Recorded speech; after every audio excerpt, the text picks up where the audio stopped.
அதில் இந்தியா கூட்டணியில் உள்ள முன்னணி தலைவர்கள், தேசிய அளவிலான தலைவர்கள் கூடி முடிவு செய்வார்கள். அதிலே கருத்து சொல்வதற்கு எதுவும் இல்லை. இந்தியா கூட்டணி காலத்தின் தேவையாக உள்ளது. அது கட்டுக்கோப்பாக இருக்க வேண்டும். வலதுசாரிகளை எதிர்த்து நாட்டையும் மக்களையும் காப்பாற்றுவதற்கு இந்தியா கூட்டணி மிக மிக இன்றியமையாத தேவையாக உள்ளது. எனவே அதில் யார் தலைமை தாங்குவது அல்லது ஒருங்கிணைப்பது, அதை முன்னின்று வழிநடத்துவது என்பது குறித்து மூத்த தலைவர்கள் முடிவு செய்வார்கள். இது பல முறை சொல்லிட்டேன், 100 முறை சொல்லிட்டேன். இன்னும் எத்தனை முறை சொல்லணும் சொல்லுங்க. தமிழக அரசின் இடைக்கால பட்ஜெட் வந்து ஒரு ஜீரோ பட்ஜெட் அப்படின்னு சொல்லியிருக்காங்க. மக்களுக்கான எந்த திட்டங்களும் இதில் செயல்படுத்தல.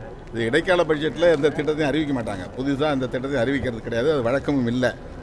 20 வருஷம் நடத்தின நடைமுறைப்படுத்திய திட்டங்கள் குறித்தும் சாதித்த சாதனைகள் குறித்தும் வழக்கமாக அவையில் வாசிப்பது உண்டு. அந்த அடிப்படையில் தான் இந்த இடைக்கால பட்ஜெட்டிலும் சொல்லப்பட்டிருக்கிறது.